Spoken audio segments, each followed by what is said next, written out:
now says that everyone who's on SNAP is going to have to reapply. Now, this happened, of course, when the government shut down and there was, the SNAP benefits were not getting out to the people. For 42 million Americans? For 42 million. Well, we thought Americans. Inside the country. People is probably the better. Yep.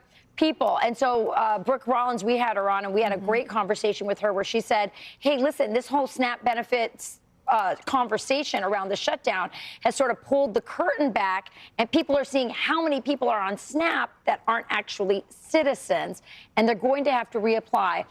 What do you make of this? I think it's very popular, especially if you go online and look at what people think. I think it's a popular initiative to say these benefits are for Americans.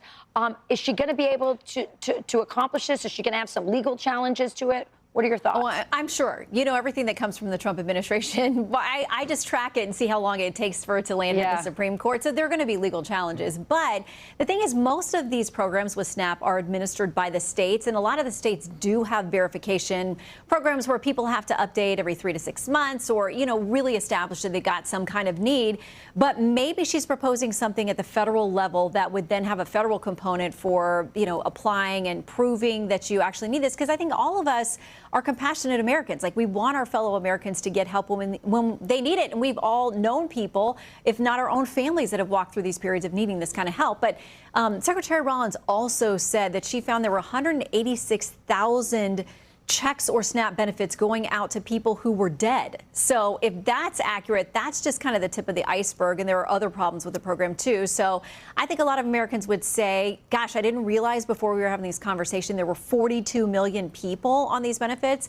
Maybe it's, not such a bad idea. Just have to people to verify that they actually need them. Well, the number really jumped during COVID because there was more of a need for it during then. But then, as all programs, it never went back. It never snapped back.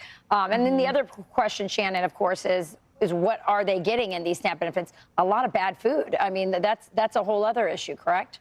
Yeah, and in some countries, you're not allowed to use benefits for different kinds of food that we would consider here in America, where unfortunately we do run on junk food, many of us in this country, but it tends to be the least expensive thing. So how do we make things better for people who are lower income, who need help? A lot of the folks involved with MAHA and that are part of the administration now under Secretary Kennedy have said they're working on programs that would get farm fresh foods more available to people who are using benefits so that they have an opportunity to be healthier.